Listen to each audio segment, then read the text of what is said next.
Hello guys, this your friend Dark Verse. What if Naruto in story? What if Banished Naruto's new life in Kumo's seductive harem, part 1. Don't forget subscribe and share. Now let's start story. By order of the Council of Konoha, Uzumaki Naruto-san, you are hereby banished from Konoha for your crimes. A voice said in the darkened room of where the council held trials for both shinobi and citizen alike. All the clan heads sat in their respective seats and the two elders in front. Tsunade was sitting to the side of the elders with a sad expression bearing her face. Danzo was missing for some apparent reason. Naruto Uzumaki, the Jinchuriki of the Kyuubi no Yoko, the strongest of all Biju, was standing in front of the elders with his head down. Who knew that a mission to save Sasuke would go like this? He went out of his way to try and bring Konoha back their precious Uchiha. But that's not what the Kyuubi had planned. Naruto and Sakura were able to obtain information from one of the Akatsuki, Sasori of the Red Sand, about Sasuke's whereabouts. Tsunade had helped them set up the mission and found 2 replacements for the team. Sai, a ninja about the same age as Naruto, was assigned on the mission. He seemed very odd to Naruto.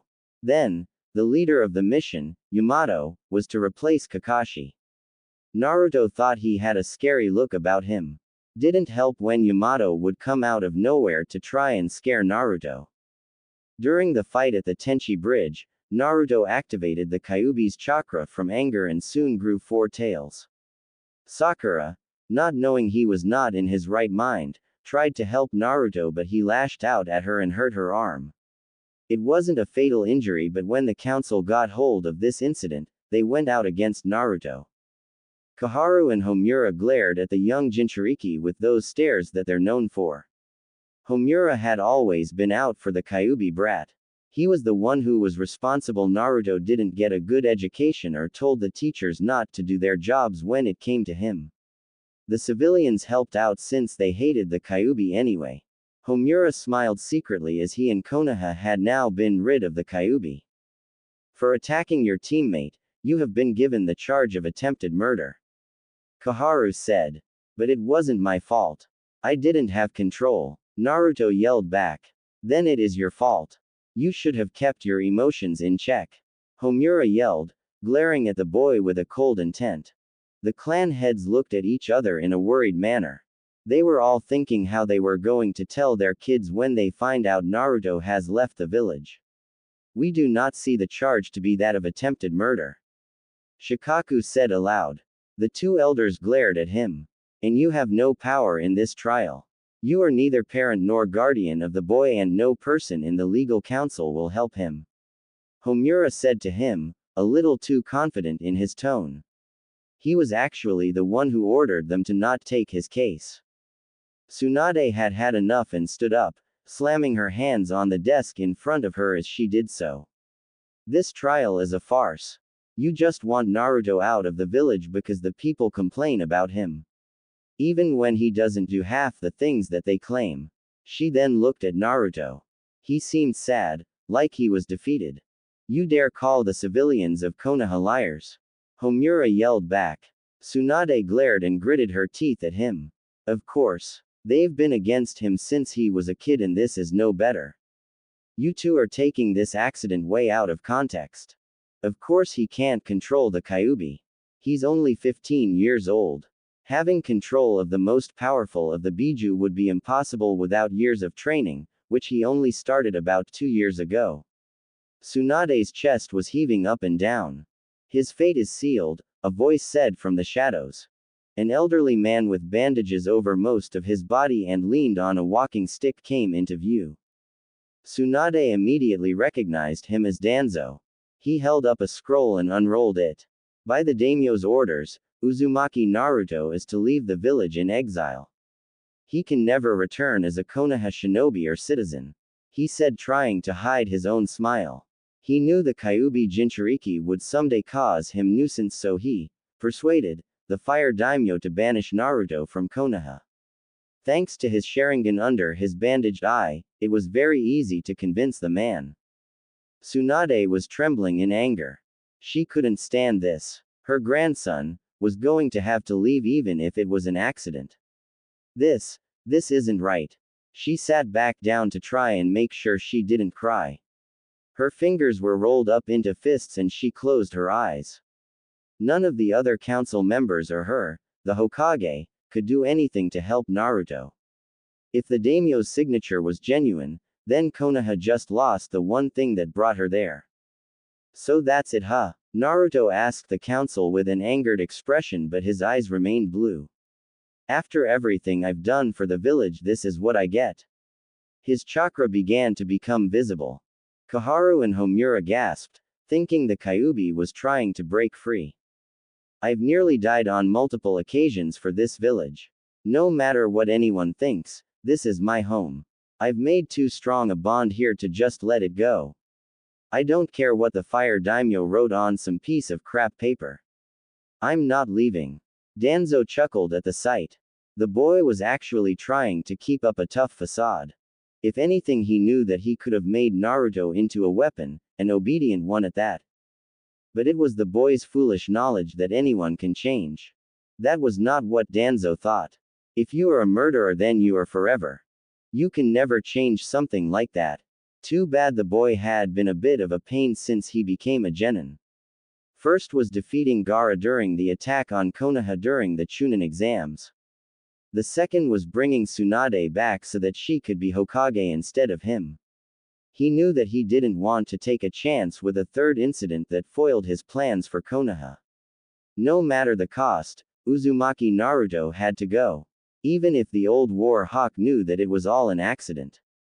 The clan heads looked at Naruto with a smile on their faces. They respected that he wanted to stay at his home, even if none of the villagers liked him. Homura, however, wasn't so pleased. His wrinkled face became even more so when his expression became angry. This is no longer your home, you demon. He yelled and everyone in the room looked at him. Tsunade glared at him with killing intent. Naruto's head was hung as soon as he heard what he heard throughout his whole life. Demon. He couldn't get past that. He was the prison, not the prisoner, but apparently that's what that old man thought of him. He clenched his fists and looked at the spectacled old man. You can kiss my. For all I care. Naruto grinned. It was the next day when Naruto was done packing. He was sitting on the bed of his room in his apartment. He had found something incredible when he was making sure he didn't forget anything. There was a trap door in the wood floor of his room. Naruto discovered it when he tripped on a piece of the plank that stuck out a couple inches from the others. Stupid wood, he thought as he read the scrolls. There were 3 in total and a chest with even more scrolls with the same orange swirl that he always wore. He opened the first one to read its contents. Dear Naruto, if you've found the trap door, then you must be around 15 or 16 by now. That's when the seal I made to keep it hidden would wear off. I'm sure you've noticed the other 2 scrolls along with the chest. Well, they are your parents' scrolls. Naruto's eyes widened when he read that part, but he kept reading. I'm not going to tell you who they are because, what's the fun in that when you can read and find out? I know you loathe reading, but I know you won't pass up a chance to find out about them. I was supposed to give you these when you became a Chunin, but I had a bad feeling the day during of the Chunin exams. So I hid them here unbeknownst to you. I don't know if I'm dead or not, but if I am, then I'm sorry for keeping this a secret from you. I also hid a little present in the floorboard under your bed. I'm sure you'll like it. It belonged to your father. I hope you can forgive this old man, Naruto. Be strong and keep the will of fire burning. From the old man. Naruto's eyes welled up with tears at seeing a late present from the Sandaime. It's too bad that he was about to leave the village. Forgetting the other scrolls for the moment, he set down the now read scroll and moved his bed. He carefully moved the floorboards out piece by piece and stacked them. In the small, hidden space was a single seal. This is Gigi's present. A seal. How exciting. Naruto thought with sarcasm aimed at the last part. Then Naruto remembered something about scrolls from Ero Sennin during the trip. I'm supposed to add chakra to it. Naruto said, victorious. He put chakra into his right palm and placed it on the seal. The seal radiated a mixture of both red and yellow, and something appeared in front of him. It was a piece of clothing that Naruto thought he saw somewhere. He picked it up while standing and unfolded the white piece of clothing. It looked to be just about Naruto's size. It had red flames that licked at the bottom of the cloak. Naruto put it on and went to his mirror in the bathroom. You know, this is oddly familiar. I feel like I've seen it somewhere before. Naruto then went back to the other scrolls. He opened the scroll that had a golden color on the outside of the scroll. He opened it and began reading. To my son, Naruto. Naruto, if I know the old man as well as I do, and that's pretty well if you ask me, then you know nothing of me or your mother. Hopefully, he's told you about your tenant. Well, enough of that. My name is Minato Namikaze, or you may know me as the Yondaime Hokage. His mouth agape. Naruto stared at the scroll, dumbfounded.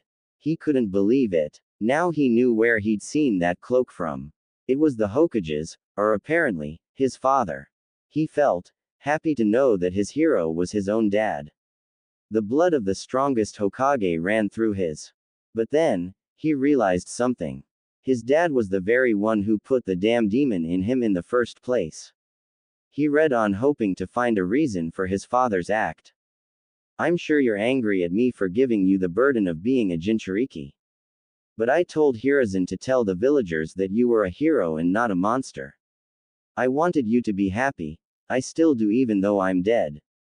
I don't know how your life has been, but I hope you are happy. I'll haunt every villager from the grave if they hurt you. Naruto laughed at his father's joke. Be strong, my son. I know you will become a great shinobi someday. It'd heartbreak me if you didn't. But I digress. I'm leaving you my cloak so that it can make you look as cool as me. Hehehe. Hopefully you didn't get my horrible sense of humor. I'm sorry I couldn't see you grow up. But know that I love you very much, and so does your mother.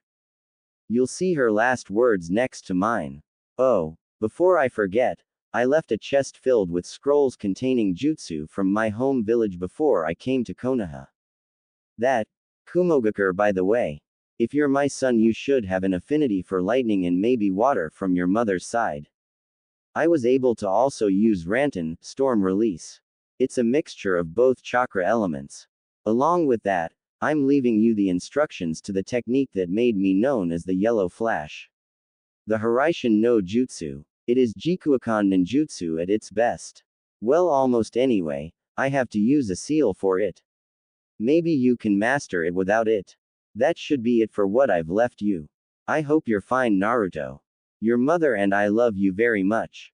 Your father, Minato Namikaze. Naruto, without hesitation, went to the scroll that he found out to be his mom's.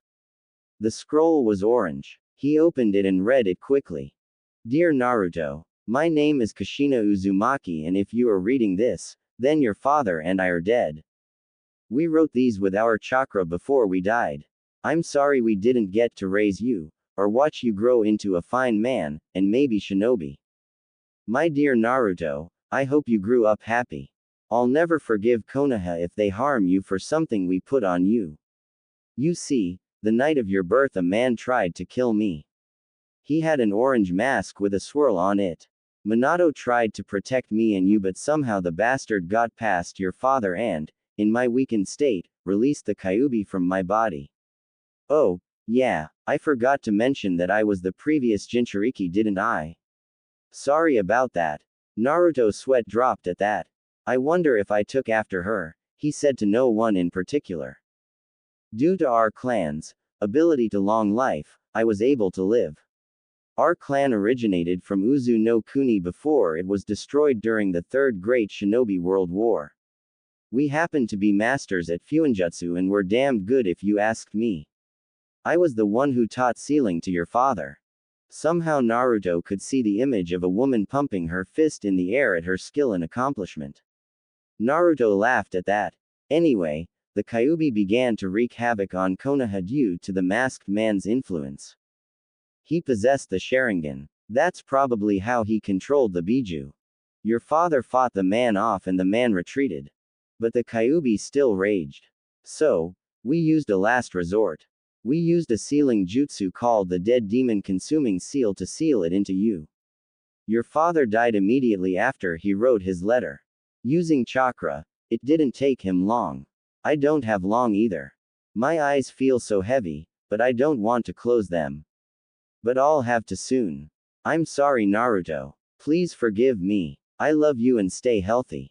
Meet a girl just like your mother. We leave our will of fire to you. Your mother, Kushina Uzumaki. Naruto began to cry at his mother's last words. He didn't hate them at all. He was happy to know that they loved him. And now, even if he didn't meet them, he loved them as well. For they were his parents. He put the 3 scrolls away and put them into the chest. He unrolled his own scroll and put the chest on it. Naruto made the ram seal. He contained the chest inside the scroll. Something he learned on the trip, since it did come in handy at times. He stood up and made one last check before he left the room with a saddened look. He made his way down the streets of Konoha. He anticipated the glares but shrugged them off as always. You'll be happy to know that I won't be here any longer. The young Namikaze thought as he saw the village gate. He did notice some gasps from the people, saying something about him looking just like the Yondaime. He grinned as he kept walking. He guessed the cloak's cool look power was already working. He saw people in front of the gate as he stopped just a few feet from them. The blonde saw Tsunade, Jiraiya, Kakashi, Guy, Sakura, and teams 8, 10, and Guy looking at him. Most of them had astonished looks on them. Most likely at Naruto's new attire. Tsunade gasped as she saw her fellow blonde wearing that oh so familiar cloak. Naruto, where did you get that? She asked him. She'd wondered if he found out about his parents somehow, but she quickly threw the notion away. There was no way he could have. She shook her head, chuckling. I found it in my room. Turns out, I'm the son of someone famous. Naruto yelled loudly while grinning. Jiraiya was aghast. He looked like the spitting image of his student. Except for the whisker marks and shorter hair, he could have been a carbon copy. The perverted sage looked sadly at Naruto as his friends had gathered around him asking who left him the cloak. He guessed that they knew but were confirming it. He knows. Jiraiya looked at Tsunade. I wonder how he could have found out. She mused. Jiraiya shrugged. He certainly lives up to his unpredictable streak. The sage said, smiling to her. After Naruto was done telling them, they were all shocked, and yet, happy for Naruto. Hinata and Sakura especially. They felt sorry by the way he was always looked at and without parents. Naruto went around saying solemn goodbyes to everyone. He hated having to see their saddened faces. I guess a spar would be out of the question. Dobi. Kiba asked jokingly. Naruto shook his head sadly. Not this time, Kiba. But if we do meet again, you bet you're that I'll win. He yelled, hitting his chest with his right fist. PFF'd. In your dreams. Naruto laughed and continued on. He stopped in front of Hinata. Naruto-kun. Is something wrong? She asked, blushing slightly as he looked at her with his blue orbs. Those eyes always made her look away, for fear that she'd become lost in them and faint. Naruto suddenly hugged her and her face went redder than Jiraiya's cloak. Naruto let go and smiled at the Hyuga heiress. I know I never show it to you, Hinata, but you're a great friend. Always there when I was a kid and crying when the villagers kept calling me demon. You're one of the reasons I didn't hate everyone in the village. Thank you, Hinata, he said, scratching his cheek and was blushing a little. And no, it was nothing. You've always been a good friend as well, Naruto-kun. She said at him, successful at not stuttering more than one word in a sentence talking to Naruto. She saw him smile back and she reciprocated with her own. It tore her heart that she'd never see the boisterous blonde or work up the courage to finally tell him her feelings. Naruto finally finished his near-tearing goodbye to Sakura. Both of them were sad, but he knew Sakura felt worse. She was now the last original member on Team 7. I'm sorry, Sakura-chan. He said to her sadly. Baka, it's not your fault. She hugged him and was now staring at Tsunade and Jiraiya. He took off his headband and handed it to Tsunade. I'm really sorry about this, Naruto. If only the council would take out those sticks in there. Naruto laughed at Tsunade's statement. It's not your fault, Ba-chan. Those old bags were looking for anything to kick me out. Naruto complained. He hugged her for the last time and faced Jiraiya. Don't be a stranger, Gaki. Jiraiya said, trying to ease the atmosphere, but it didn't seem to work. Tsunade hit him on the head. OWW. He grasped his head to try and soothe the pain. That's all you have to say. Tell him a real goodbye. She yelled at him and he sighed. Naruto laughed at the silver-haired pervert and got his attention again. Where are you going to go, Gaki? Suna. Jiraiya asked with a raised eyebrow, curious. Naruto shook his head. Gaara's probably still recovering from having his demon sucked out of him. So they don't need me bothering them right now. Naruto smiled. Then where? Maybe Kumo. Jiraiya smiled at his pupil. Your father's homeland Not a bad choice, Gaki. You take care of yourself alright. Jiraiya's expression turned serious. Of course. Who do you think you're talking to here? A loud-mouthed brat. Jiraiya snickered when his student's eyes went white with anger. Naruto was about to say something when Tsunade hit Jiraiya again. What was that for? He asked. Stop messing around. It's bad enough he's banished. She yelled with tears in her eyes. Jiraiya sighed again and put his hand on Naruto's shoulder.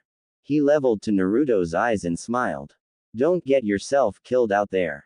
Your mom would have killed me if she found out. Jiraiya laughed. Sure thing. Naruto pumped his left arm at his side. Now that Naruto was done, he exited the gate and looked at everyone. Thank you all. I'll miss you, he said to them with a sad smile. He saw Hinata crying. He didn't know she cared that much about him. He turned around and headed in the direction of Kumo. With a shunshin he was gone. Naruto Uzumaki was now gone and the quietness began to settle in quickly for his friends. Sakura started to cry as well. Kakashi put a hand on her shoulder to assure her, but she kept crying. Her friend was gone, and she could do nothing to make him come back. Hidden Akatsuki hideout. The members that were still alive were in a dark meeting room. The platforms they were standing on were made of stone and looked like fingers. The fingers were from hands of what looked like a petrified demon. It had 9 eyes, and only 8 were open. This statue was where they kept the souls of the Biju that they've captured. The one they did capture already was the Ikibi no Shukaku. They were lucky they got that. Since then it's been tough to get any of the others without their home villages knowing. The increased security since the Shukaku's capture has made progress, less than extraordinary. Leader Sama, I've got news on the Kyuubi kid. A plant-like man said in a holographic form. He looked like a humanoid Venus flytrap. He wore the same Akatsuki cloak like the other members around him. What is it, Zetsu? A man whose eyes had a ripple-like pattern around each of his pupils and had a light purple iris and sclera. His hair was similar to Naruto's but was a little longer and still spiky. He hid the bottom of his face under his holographic cloak. He was the leader of the outfit known as Akatsuki. It seems that's he's been banished from Konoha. One half of Zetsu said. Good. Now we can take him. The black half said. The leader closed his eyes to think about who to send. He figured Deidara and Tobi still needed work as a team, so maybe Itachi and Kisame. Itachi was very proficient in fighting the Kyuubi's container while they were extracting the Shukaku. He nodded to himself and opened his eyes, showing those same, mysterious, eyes again. Itachi and Kisame observe him for now. Is there anything else? Itachi just stood like the statue his was standing on, stoic and quiet. He had his eyes closed as if he was meditating. He was not in a holographic form like Zetsu and the leader. He really had nothing against Naruto, but he had no choice but to keep following Pain until Madara said not to. And then there was his little brother, Sasuke. He still had to deal with him. I think our fight should be somewhere we've both known, but where? I need to plan every detail. Kisame, on the other hand, looked excited to finally get some action. His Samahata had been itching to get some chakra from a Biju for a couple weeks now. He wondered just how much stronger the Kyuubi kid had gotten in the past 2 years since he last saw him. He chuckled to himself at the thought of defeating him. Hi, it seems that he's heading to Kumo. A masked hologram said. He adorned the cloak as well and seemed to be very dark-skinned. His name is Kakuzu. Kumo. Why would he go there? The silver-haired Hidan spoke. He was the most religious one of the group. Even though his religion involved killing people for a god named Jashin. Who knows, the blonde Didera said. He's always been one that's unpredictable, right? Why should this be any different? Leader nodded and looked at the two he was planning on sending. Don't engage. I want to know why he was banished and, if you can, see if he's gotten stronger than before. If he has, report every detail. And watch for his friends. We don't need any more distractions. Hi, Kisame said. Let's go, Itachi-san. He formed the ram seal and they both shunshined away. The rest of you are dismissed. Find any information on the other Jinchuriki you can. We need what we can get. Leader said and his hologram disappeared. The others followed soon after. A dirt trail just nearing Kurigakure. Naruto was walking gingerly on the dirt beneath his feet. He tried not to get his new cloak dirty since it was his father's and he didn't want to ruin it on the first day. He looked up at the sky while holding his backpack's straps and sighed. I wish I was never a Jinchuriki to begin with. He then stared back ahead of him and past some merchants who were on the same path. They looked like they were headed to Konoha.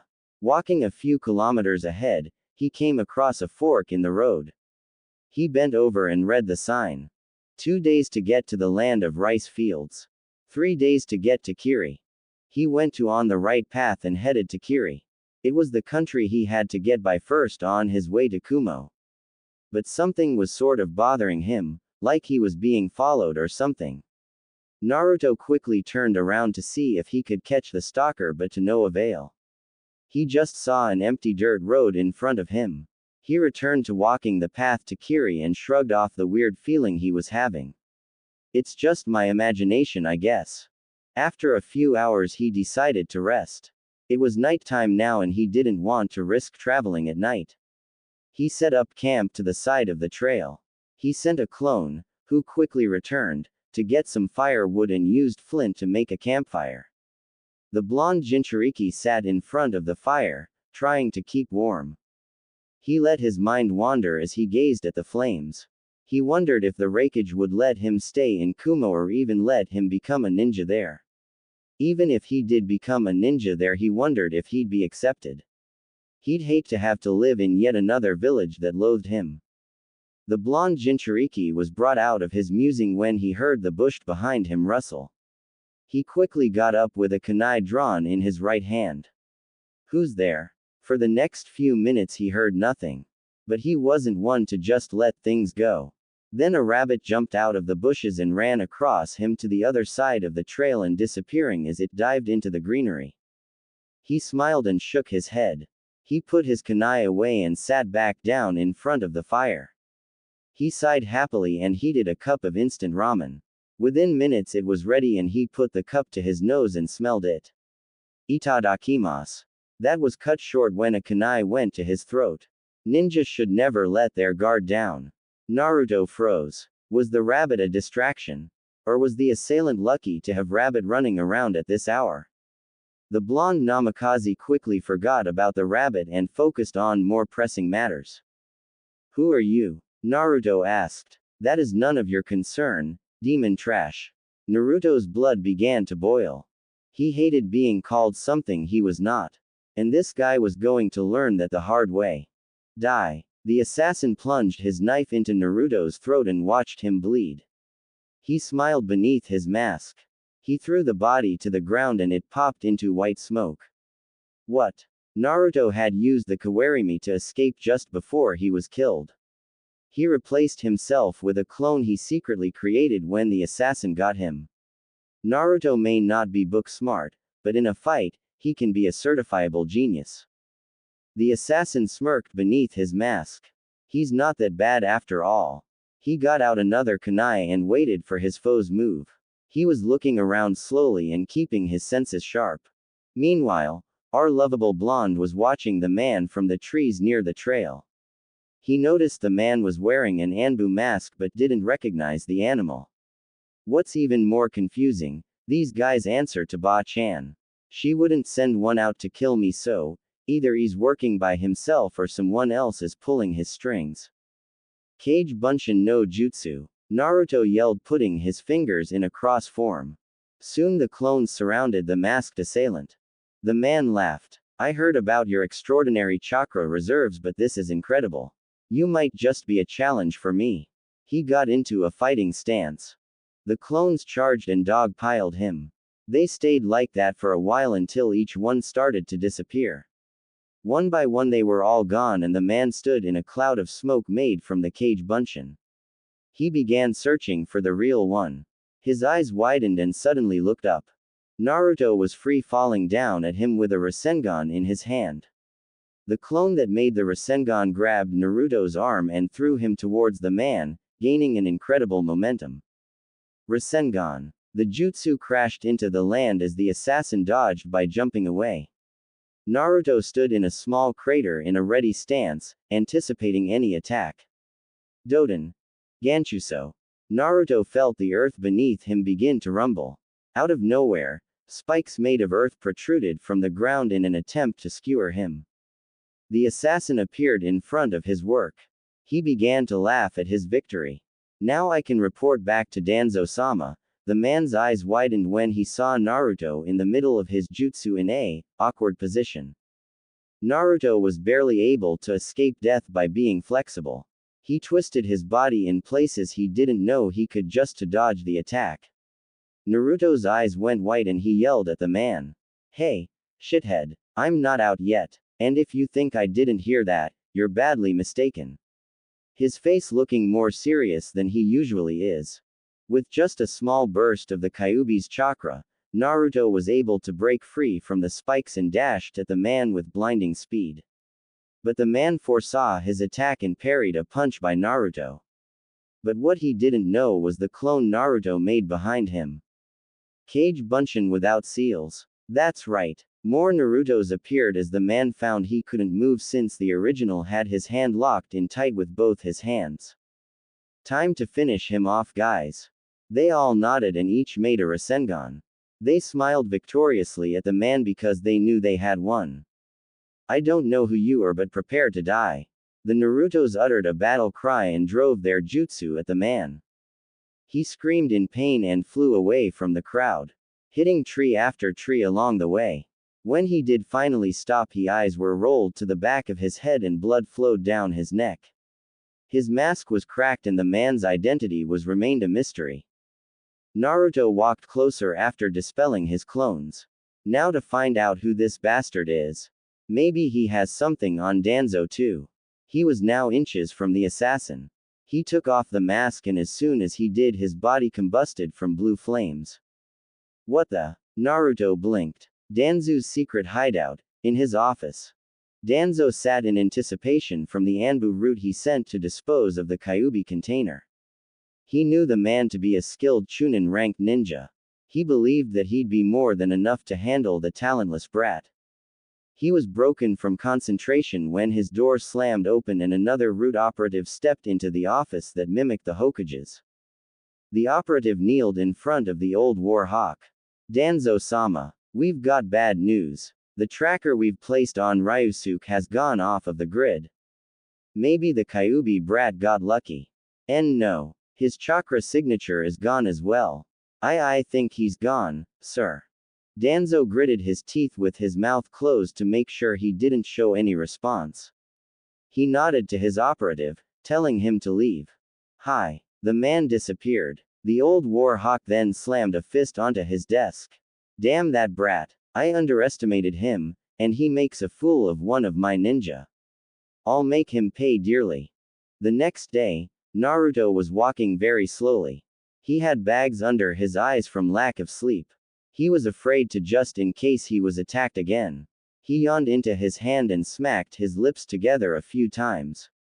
I'm getting tired of wasting time. Let's pick up the pace. He began to concentrate chakra into his legs and sprinted ahead. Now that's more like it. He laughed.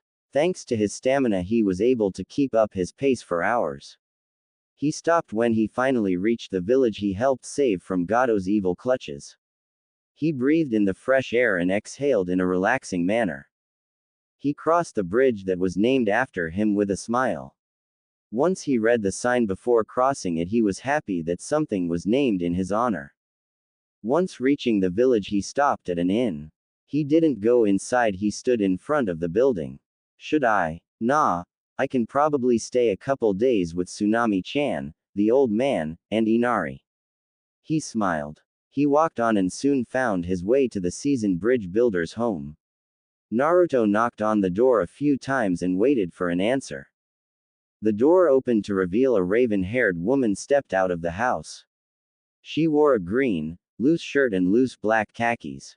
On her feet were heeled shoes that were nearly as black as her hair. She looked at the young man in front of her with a raised eyebrow. Can I help you? Naruto just grinned at Tsunami and poked his chest with his thumb. Don't ya recognize me, Tsunami-chan? She blinked and thought she heard that voice somewhere before. She looked closer at the man.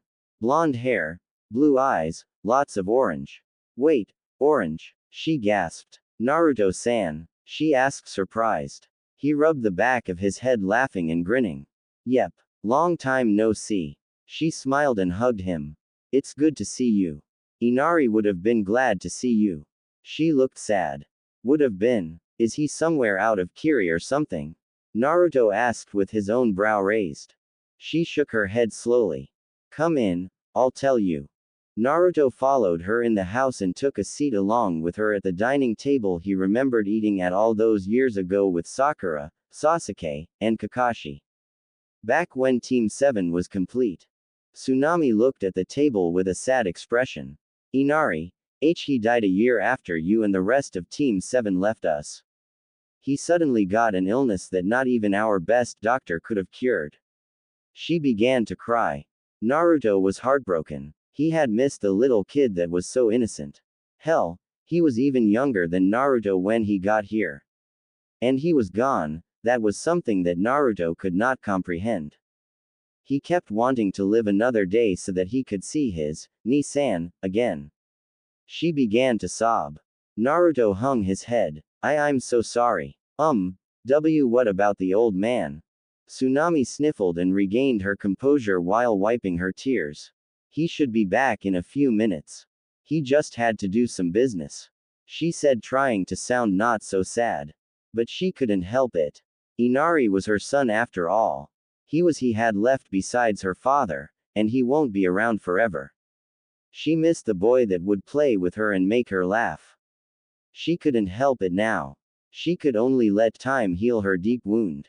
Naruto sighed in relief. That's good. I'm really sorry about Inari, Tsunami-chan. He said with sadness in his voice. In the short time he was there, the kid had grown on him. He did feel like an older brother to the little guy.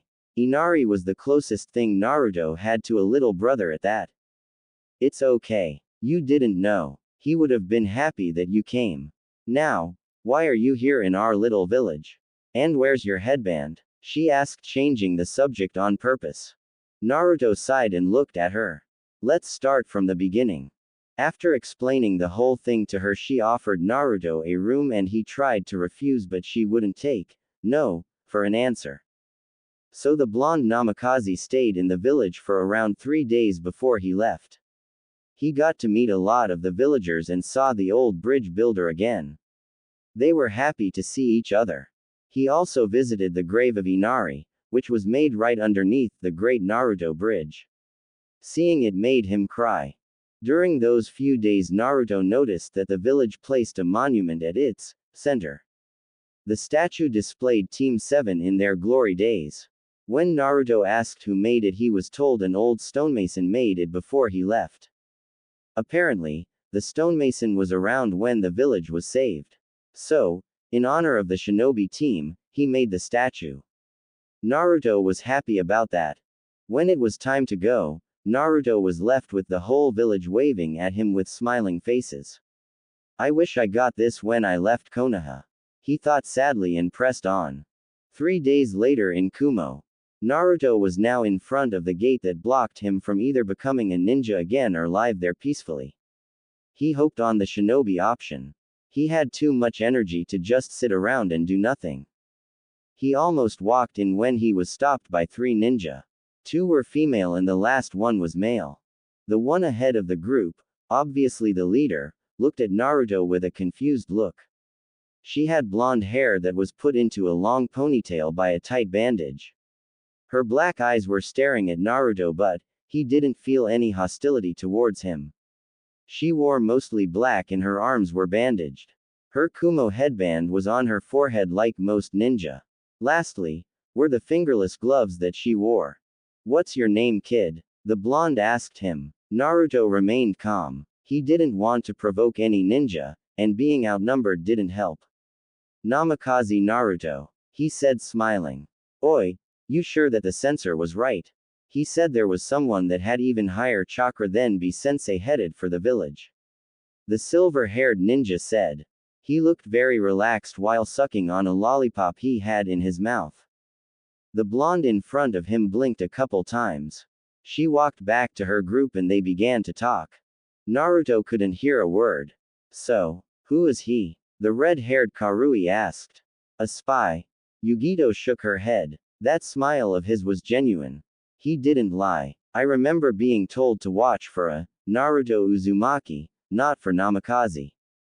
Maybe we should take him to the rakeage just in case. Or else he might get so mad that he'll level all of Kumo with a blinding rage. Omoi suggested, making Karui shake her head at the ridiculous idea. Yugito nodded at the idea. She walked back over to Naruto and looked at him again. You're coming with us, she said. Naruto got frantic for a second. Hold on. What did I do? Nothing. We're taking you to the rakeage. She replied casually. Naruto sighed in relief and wiped some sweat off of his forehead. Then he smiled at Yugito. That's great. I was going to see him anyway. She gestured for him to follow and they walked slowly through the village. Naruto quickly obliged in excitement. This might have been his only chance to live in peace. While he walked, he saw people looking at him and whispering some things. But the looks he got weren't of hate and malice, they were of curiosity and question. He saw a few old people bow at him and that made him blush in embarrassment. He wasn't expecting that. They all finally walked into the rakeage's office where they saw him signing papers as his assistant kept giving him paper after paper after paper until his brow twitched in annoyance. He slammed his large fists on his desk and stood up. Enough. I'm taking a break. But Raikage-sama, these need to be filled before tomorrow morning. I don't care. And stop calling me that. He noticed his Kumo ninja and a stranger walk in. He sat back down and studied the stranger. He looked familiar to the dark-skinned Kage. Who is this you brought, Yugito? He asked in a demanding tone. We found him about to enter the village. He only told us his name, Namikaze Naruto-san. A's eyes widened at Namikaze. He hadn't heard that name in a little over 20 years. And he wasn't even Raikage back then. That's impossible. The Namikaze clan was eradicated here during the attack from Iwa that was one of the catalysts to the Third Great Shinobi World War. It's impossible to have one here. Naruto clenched his fists at what he heard. So Iwa is responsible for my clan's destruction. They're going to pay for that. He then relaxed his anger and looked at the muscled Kage. I am Namikaze Uzumaki Naruto. I am a former Konoha ninja and came here to stay in the birthplace of my father. And who was your father? I asked. His name was Minato Namikaze, but you all know him as Konoha's Yellow Flash and the Yondaime Hokage. That caused everyone to gasp. I smirked. I thought you looked familiar. I forgot that there was a kid that was sent off by the clan to help relations with Konoha. He began looking through the mess of papers that was on his desk. Naruto raised an eyebrow at what the Raikage was doing. By the way, kid, don't call me Sama. Just A-san will do fine. Never really liked the formal name anyway. He laughed. Naruto laughed along with him. He liked this guy. He seemed to be the type that didn't care about the formalities of being the Kage of Kumo. Naruto figured all the Kages were supposed to have a diplomatic disposition. Tsunade wasn't really like that, but she did like being called Sama all the time. Aha, here it is. Said holding a paper with the Konoha leaf symbol on it. He reread the letter from his fellow village leader. To the Raikage, I am Tsunade, the Hokage of Konoha. This letter is to inform you that due to recent conditions, one of our shinobi, Uzumaki Naruto, will be heading to your village. He was banished by our council for a tenant problem. This was not my decision but that of the fire daimyos. And you know a daimyo's decision cannot be changed. So, since he is no longer on our roster as a shinobi, he had told us that he will be going to the place where his father was born. Please take care of him. He is like a grandson to me and I'd hate to have to go over there if he's being mistreated. He should explain any details that you may have questions about.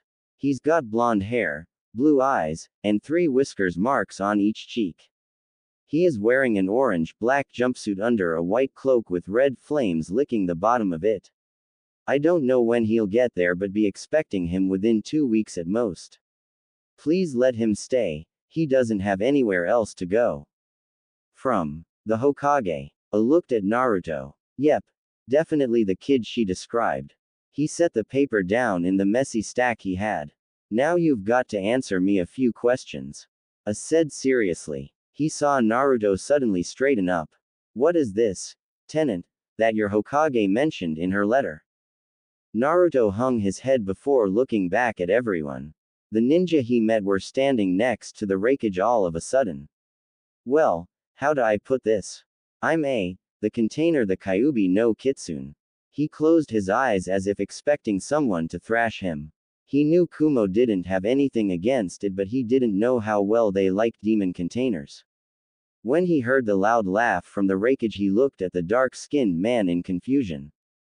That makes 3 for our village. I don't believe it. Raikage-sama. Language. The assistant scolded. I just laughed. 3. Naruto wondered. What was the Raikage talking about? So I guess we have something in common, Naruto-san. Yugito said to him, smiling. She didn't know that she'd meet the container of the most powerful demon in shinobi history. But now it got her interested into the younger blonde. So you're, Naruto said to her. Yugito nodded. I am the container of the Nibi no Bakunako, Yugito ni. Good to meet you, she said happily. You'll meet our other Jinchuriki soon enough. But when you do, be careful. He can be a little hyperactive. Said to Naruto, trying to describe his brother. Naruto just laughed and rubbed his nose. I'm a pretty hyperactive guy too. I'll be fine. The others just sweat dropped at that statement. They wondered if another hyperactive container would cause them more trouble than he's worth. Now that that is over with. What rank were you in Konoha? Naruto hung his head again. Genin, he said in a low tone. Really? Yugito yelled surprised. Naruto nodded. I failed the first Chunin exam I took and I was out of the village on a training trip with my sensei for 2 years, so I stayed a genin. He explained. I thought about this for a few minutes. He could tell the boy was at least at high Chunin level or low Jonin, but should he make the kid a Chunin or a genin? He rubbed the bridge of his nose in frustration. He finally sighed and shrugged. He was going to give him the test. Alright, Naruto. Here in Kumo we have a test. I want you to fight against one of my Chunin and see how well you do. Winning or losing won't matter. I want to see how well your ability is. Deal. Naruto grinned. You got it. I'll make Chunin for sure. That made a smile. The boy was confident. That was a good trait, sometimes. He hoped Naruto wasn't the overconfident type, but I didn't think he was. Yugito thought the possible new shinobi was amusing. He had a spark to him that was different from B. Maybe it was because he didn't rap. I'm sure you'll be living in your clan's estates, so I'll have these 3 show you to it. But, Can you please do something about those clothes while you're about? I asked, pointing at the jumpsuit. Naruto looked at his clothes. What's wrong with them? He blinked. They practically scream, "Here I am. Come kill me," Karui said abruptly. The statement made the Raikage laugh. Naruto hung his head. Alright, I guess it's something I'll have to deal with if I'm living here. He sighed and straightened up. Let's go shopping. He yelled a little too excited. Oi, wait up. Omoi yelled, trying to catch up. Karui and Yugito stayed behind. Karui sighed. Yugito, give him this. I'm sure he'll need it.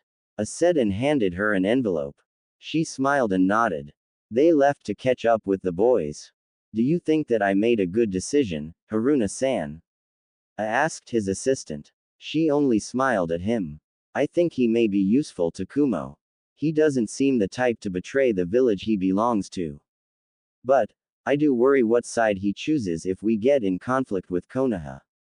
Besides that, no, I don't think you did, Raikage-sama. I told you to stop calling me that. Call you what, Raikage-sama? She raised an eyebrow, looking like she didn't do anything wrong. That, I don't follow. I was sweating now. He couldn't tell if she was joking or not. But he started laughing anyway. He loved how there were so many different people there were in his village. Are my clothes really that bad? Naruto asked as they walked through the bustling streets known as the shopping district. There were many people and stores on either side of him. He was amazed that they had more variety of clothing stores than Konoha. And what was better, was that none of them even glanced at Naruto. He liked not being glared at. It felt good.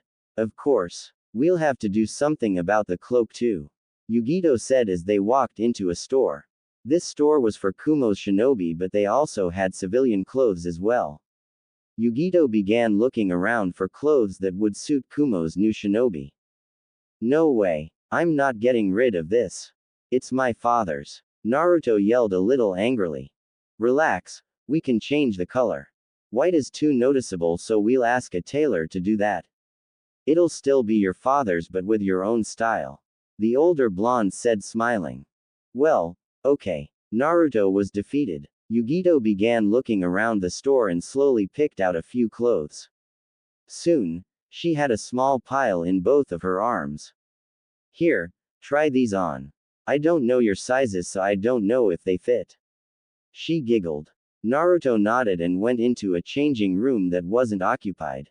He tried on different clothes, most of which were small, until he found some that actually fit. He looked at the mirror in the room to see what he looked like. He wore a black muscle shirt that hugged tightly to show off his build. He also wore white-colored arm bands that covered his forearm. They each had the Kumo symbol on the back hand of the protective armor.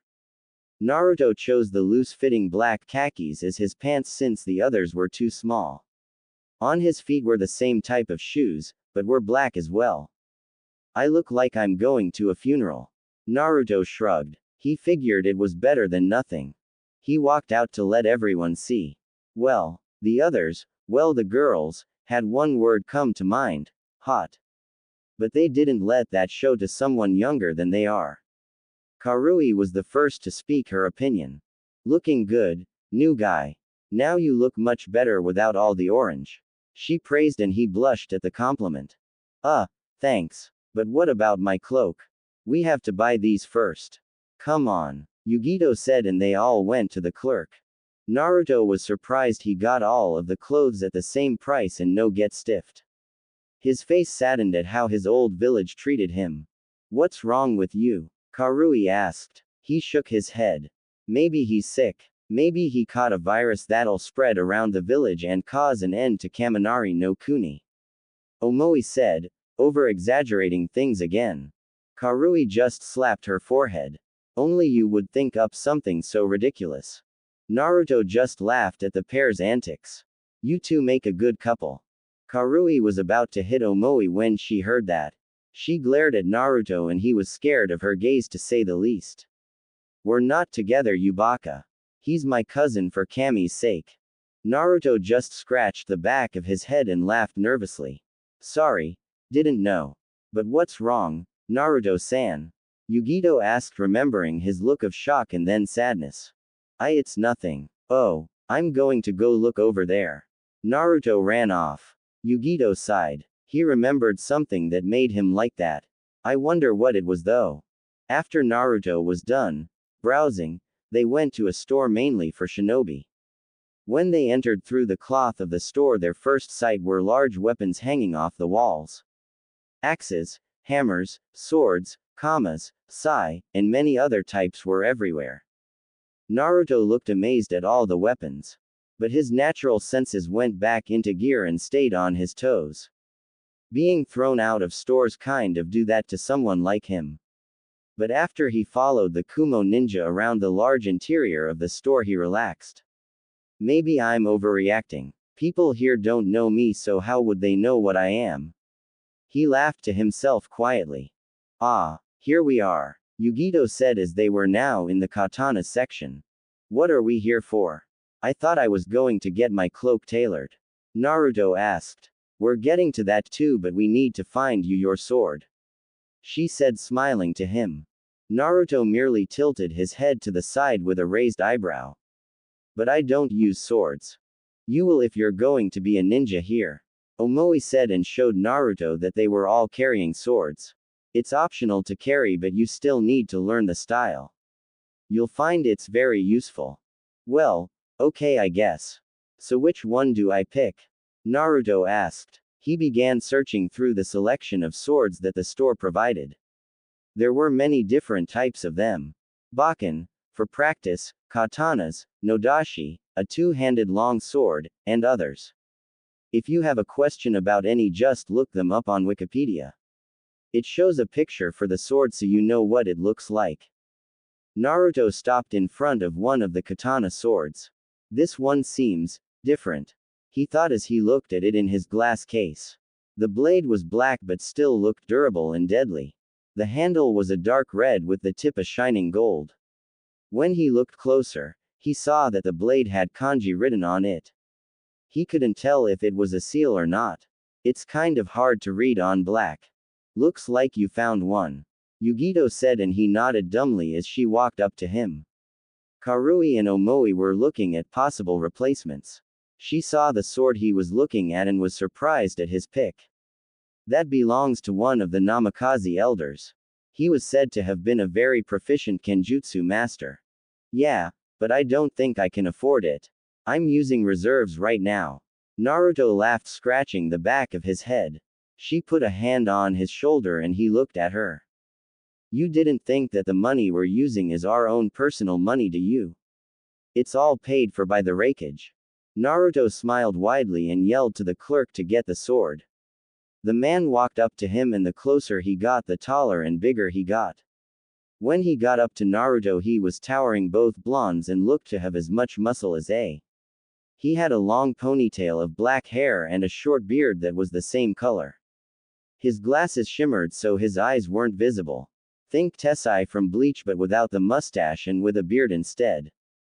Ah, Guro-san. I thought you gave the store to your brother. Yugito said, smiling to him, not intimidated at all. The man named Guro just laughed at what she said. And miss being able to scare the shit out of non-shinobi customers. Forget it. He then turned his attention to the swords that the young Namikaze wanted. Sorry kid, but that glass is seal protected. Only the clan from which it was made can open it. What clan is that? Naruto asked. The Namikaze, of course. They were some of the greatest kenjutsu masters in all of Lightning.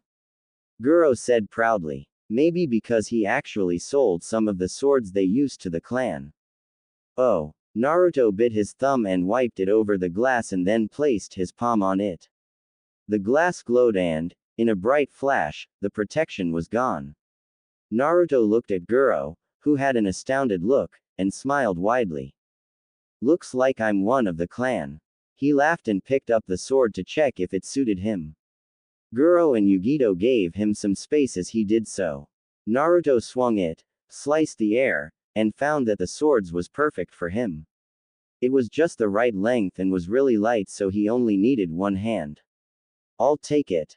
Guro put the sword into its sheath, which was black with a bright yellow kanji written that said, Namikaze, and brought it up to his counter. The price turned out to be about 100,000 ryo. It would have been higher, but he wouldn't let the boy buy his own clan's swords at full price. He couldn't have that at all. Naruto and the other Kumo nin thanked him and left the store. Come back soon. I get new weapons every couple of weeks. They heard just before walking out. They waved back and now headed to one last spot. The tailor's. When they walked across the district, Naruto looked in amazement at the many more shops around. There were places for, well, anything. The only thing that was missing was a red light district, and it would have been just like Konoha. Hey, want to have some fun, cutie? A woman wearing a kimono that revealed a lot of cleavage asked Naruto. Naruto's sweat dropped. Yup. Just like home. Damn it. I need to stop calling it that. It's not home anymore, not after what they did. He shook his head at the woman, who puffed up her cheeks and pouted. She didn't take rejection well, apparently. They finally entered their chosen destination, and although it wasn't the biggest shop in Kumo, it looked nice. There were many different styles of clothes and dyes and books for dyeing said clothes. All in all, it was just the place for the Namikaze's cloak. Welcome, the bald clerk said to them. How may I help you today? We need to get this Gaki's cloak dyed so he doesn't get killed. Karui said, pointing her thumb at Naruto. Great, now she sounds like Ba-chan. He thought, folding his arms. The clerk went around his counter and studied the cloak. He put a hand on his chin and went around Naruto. This looks very familiar. Where did you get it? He asked Naruto. My dad left it for me before I was banished. Who was your dad? The Yondaime Hokage. He was a Namikaze. Naruto said simply. The clerk blinked. Namikaze. He shouted loudly. Almost as loud as and that's loud. Is there a problem? Yugito asked. She thought that the clerk had some sort of problem with the clan, so she put a hand in her kunai pouch just in case he did something. Right away, Namikaze-sama. The clerk yelled and went into the door behind his counter after nearly tearing the cloak off. Black with red flames, please. Yugito yelled before he disappeared. Naruto just blinked at what the man did, confused at being called Sama. He had never been called that before and was just called that by an old man. What just happened? He seems to be a fan of your clan, Gaki. You didn't forget that your clan was really famous here, did you? Karui asked, her hands on her hips, raising an eyebrow. A few minutes passed and the tailor came back with Naruto's new cloak. The white was replaced with black and the flames were now a dark red. Naruto put it on and thought it suited his new outfit. Anything else I can help with? He needs to be fitted for a flak jacket too. Yugito said, and Naruto looked at her like she just grew another head. I'm not even a certified shinobi here yet. Why do I need a flak jacket? Naruto asked. Think of it as an incentive to work hard and pass then. She said to him, smiling. Follow me please, Namikaze-sama. The clerk said to him, and Naruto followed. You can just call me Naruto, you know. The blonde said to odd clerk. Sorry, but no can do. Your clan helped me start this store and even saved my daughter from enemy ninja during the last war. It's the least I can do to repay your clan back. He said, holding a strip of measuring tape to Naruto. Now hold still. It didn't take long before Naruto now donned a new white flak jacket with the straps going over his shoulders. He had it on under the cloak. When he walked out, a lot of the civilians were looking at him. Naruto just smiled at them while rubbing the back of his head and waved.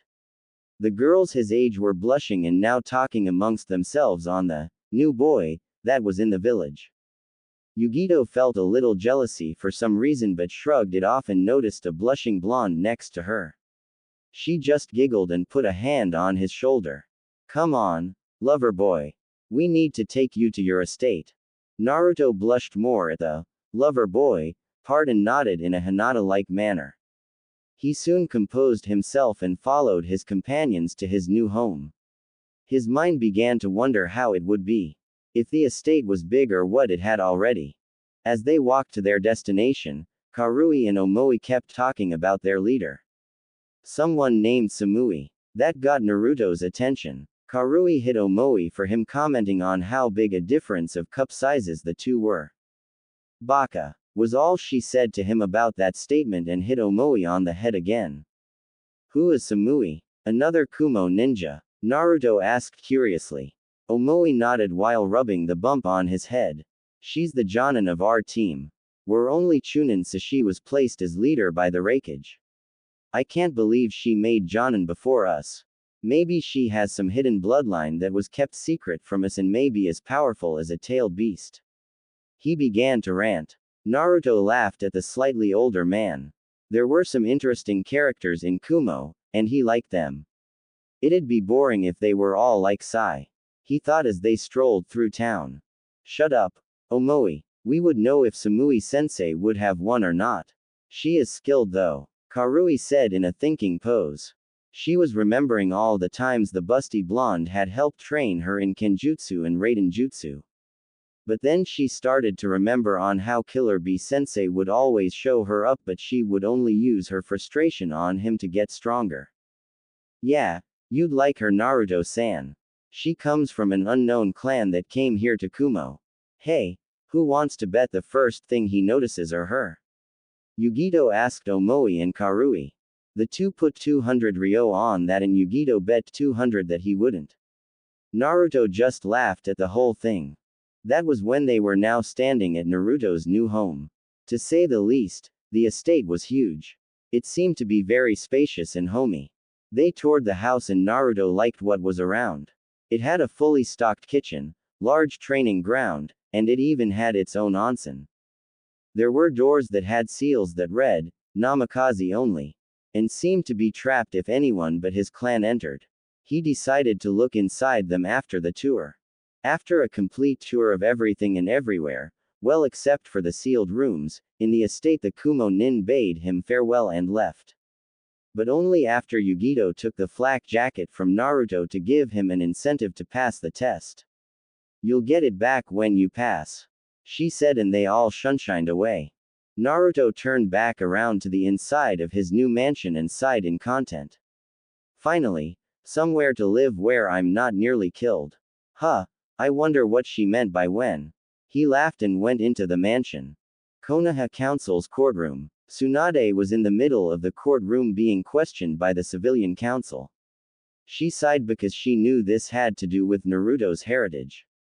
She folded her arms under her and stared at the old geezers.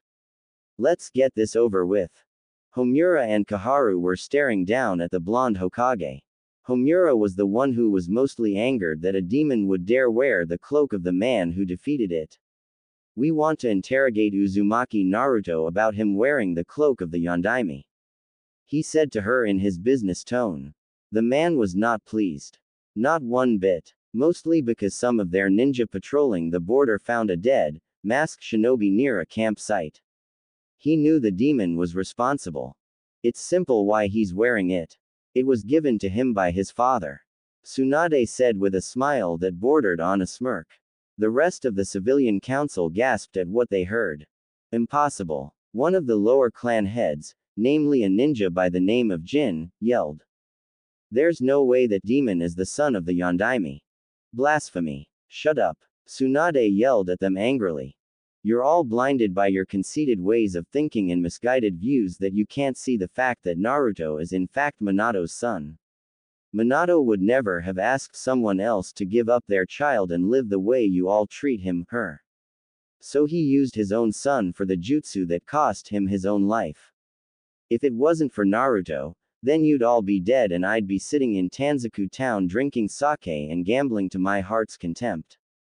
You will not speak to the Sioux, Homura was about to say when he was overcome by a wave of killer intent courtesy of the busty Hokage.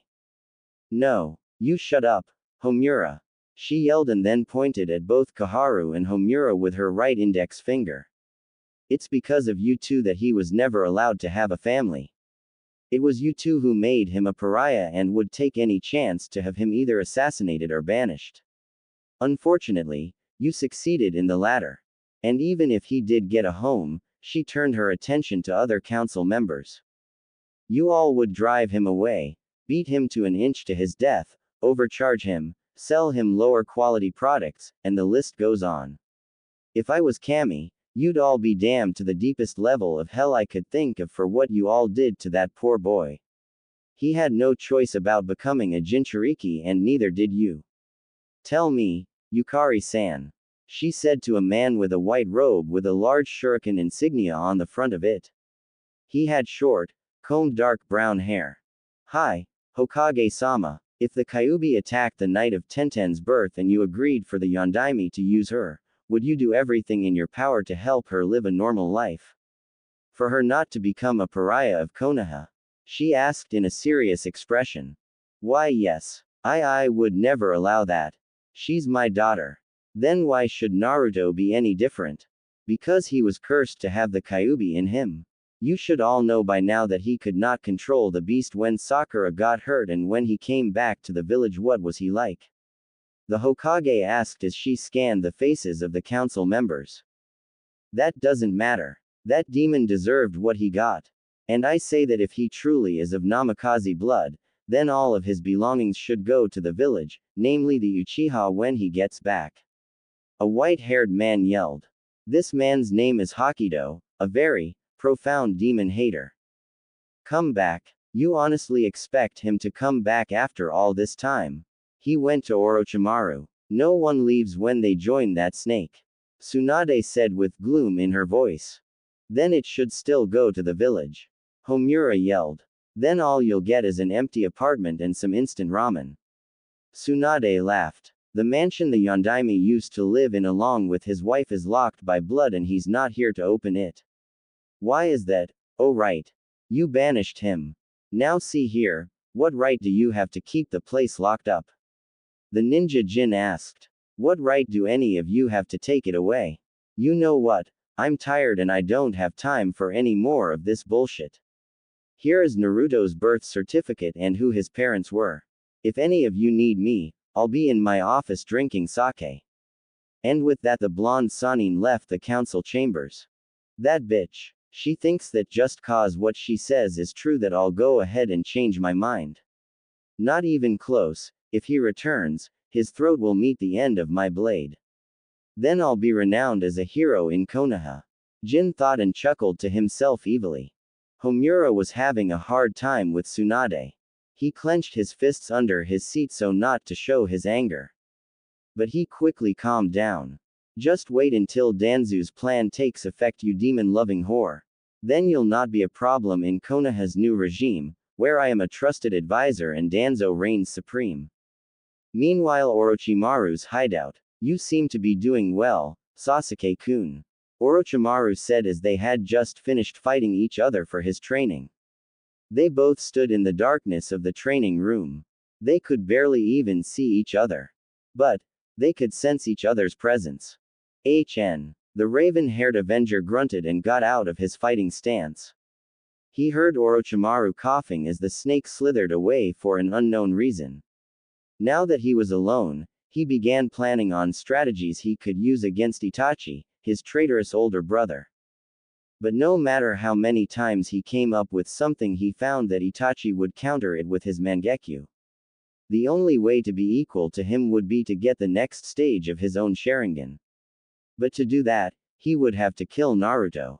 And that would mean having to go back to the village he no longer cared for. Sasuke was brought out of his reverie when Kabuto and Orochimaru came back. The snake looked even paler than usual, if that was possible. Sasuke just crossed his arms and waited for what they had to say. It seems we've discovered something quite interesting, Sasuke-san. The four-eyed medic Nin said. Your old friend, Naruto, was banished from Konoha a couple of weeks ago. But now he resides in Kumo. Sasuke smirked at that. He had nothing against Kumo, so that would mean it was the perfect chance for him to try and kill Naruto to get the Mangekyo and get even more powerful. Something you want to tell us? Kabuto asked, fixing his glasses. I wish to go to Kumo. Sasuke said in monotone. And why is that? Orochimaru asked with curiosity. Because that is where Naruto is. I need to kill him to get stronger. The snake's mouth grew into an eerie grin that would give a chill to anyone else's spine. He knew his new vessel would be even more powerful if he had the Mangekyo. Very well, Sasuke-kun. We'll leave in a week. Why are you making me wait? Sasuke asked with anger. It takes time to go into a country with as much military forces as Konoha. We need to be prepared for anything. Orochimaru said, and he disappeared into darkness. Sasuke was left alone since Kabuto had gone too. He went to his room and sat on the edge of his bed and thought how much stronger the blonde might have gotten. But then he just smirked confidently. It's just the Dobi. It'll be easy to kill him. 3 days later, Resident District. Naruto sneezed. Someone must be talking about me. He thought as he rubbed the bridge between his nostrils. He was walking around the village to get a feel for it and know the layout. The people were very nice to him as well, which was a bonus. He knew that their kindness wasn't false since they didn't even know him, so there was no way they would hate him. He was taking a break from his training, much to his own ire, but he could not continue to hurt his body every day. Even ninja need to take breaks after all. He noticed that the girls his age would always come up to him and try to flirt with him, but, of course, he was oblivious to such things. And people wonder why Hinata and him never got together. Then his thoughts changed to his training. He was progressing on learning the Harem, but he couldn't seem to manage to get exactly on the spot of the seal. After days he needed a break, hence the walk. But there was another reason to why he was walking around. The Raikage had finally called him in for the challenge he was to take to become a shinobi in Kumo. When he got there, he had just witnessed the dark tan cage break his desk in half with one arm. Enough paperwork. Can't you do anything else besides bring me paper? He yelled at his assistant, Mabui. Sorry, sir. But there are a lot of mission reports to be looked over as well as the documents for the possible alliance with one of the lesser nearby countries. She said to him in her business-like tone. A just sighed and sat back down. He saw the blonde in front of him and smiled. Well, hello there, Naruto. How are you doing today? Good, I guess. Could be better if the fangirls don't chase me today. The Raikage laughed at that. Now then, it appears we have 2 things to talk about. The first being your opponent for your initiation into Kumo as a ninja, and the second being what you did to the training grounds of your estate. What the hell happened? A yelled. I was training, of course. Naruto grinned widely, causing A and Mabui to sweat drop. But if you want specifics, then I've been training in both my mother and father's jutsu. I understand the Harem, but what about you cutting a mountain that nearly took out the shopping district? Mabui asked with a brow raised. Oh, that. I was training to control my affinity better. My dad left in his scrolls that I would have to resort to a mountain if I wasn't near any waterfalls. Naruto laughed nervously, rubbing the back of his head. You're lucky it wasn't the whole mountain, just the tip. Or else it might have toppled over. Have you had any progress with any of your other jutsu? I was curious. Coming from Namikaze blood meant that you had to be strong. So he wanted to know if he was. Not much. I learned a few Fuden jutsu, a Raiden and a Suiten. My dad said he was skilled in Ranten, but I'm not sure there's anyone here that can use that. I could use the help in learning it. The blonde Jinchuriki crossed his arms in frustration of that. I laughed a bit. You're lucky. I know someone here to help you, but that's if you pass my test. Bring it on. I'll take down anyone you put me up against. Naruto yelled proudly. I laughed loud this time. Confident. An admirable trait, but can lead to someone's downfall should it go to your head. He said to the blonde seriously. I have decided that your opponent will be. Just then the door opened to reveal a bald man in sports sunglasses. His headband had a white cloth, where he wore around his forehead. He had on a black shirt with a one-strap Kumo flak jacket over it. His pants were a dark gray that nearly bordered on black. He wore regular shinobi sandals. Ah, Jay. The Raikage got up and his giant hand hit Jay's back, causing him to cough. He laughed while trying to regain his breath. You called for me, A-san. Right. I said, sitting down. I need you to fight this little guy right here. He pointed to Naruto. Little. Jay looked at the spiky-haired blonde standing next to him. He looked back at the Raikage with a raised eyebrow. Why? I want to see if he is Kumo material. You're a proficient Chunin, so if you win, I might consider promoting you to Jonin. Offered. Jay immediately perked up to the idea. I gladly accept. I'll make you proud, sir. Good. Then let's head to where you'll be fighting. I walked out the door and led them to the Kumo Coliseum. This place was a huge, wide circular structure with no roof. It was held by pillars that circled the entire monument. $5 to see who guesses what this is in real life. When Naruto entered, he saw crowds of people yelling from the seats they were in inside the Coliseum. Most of the population was dark-skinned, something that didn't surprise him. What did surprise him were the signs that some people made. Some were for him while others were against him and going for Jay. He smiled at that. Oh, and just as a note in case anyone asks, the Raikage didn't tell Jay so that he would be surprised. But the people found out and got prepared. There you go. People of Kumo. You are here today to bear witness a fight that is very rare for us to see. A namikaze in action. A yelled after the crowd grew quiet. This young man right here is the last living member of the clan and has decided to make our home his home. But, he also wants to be a ninja here as well. The crowd began to whisper and murmur. So, I set up a little test. He will fight my top Chunin to gain acceptance. Now then, let's get this started. A yelled and the crowd cheered. He disappeared and left the two alone. Naruto stared at the man in glasses. Good luck, Jay-san. And got into his fighting stance. The dark-skinned man smiled, nodded, and went into his own.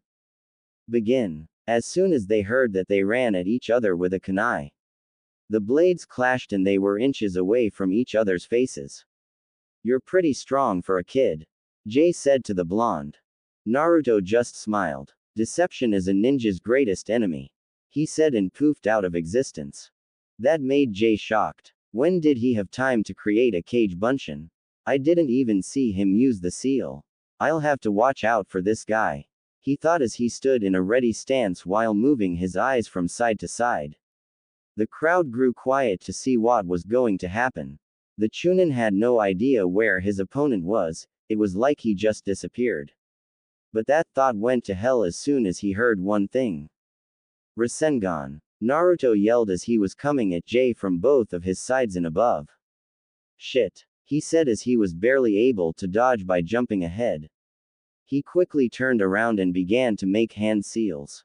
He ended with the snake seal and took out his sword, raising it into the air. Ninpo. Ryaru no Tatsumaki. A bolt of lightning hit Jay's sword and an electrical current was flowing around him. Then the chakra around the sword grew dense. He slashed his sword toward the falling trio of Naruto and a dragon came out of the sword. Naruto saw the attack coming but couldn't really do anything about it. Damn it. I should have attacked from all directions so he wouldn't have had the chance to do that. Well, I guess it's time to bust a new move. Naruto, the one that was aiming at Jay's back, dispelled his clones and began making seals. Raiden no Yoroi, and lightning flowed around Naruto. It became dense but Naruto was still visible.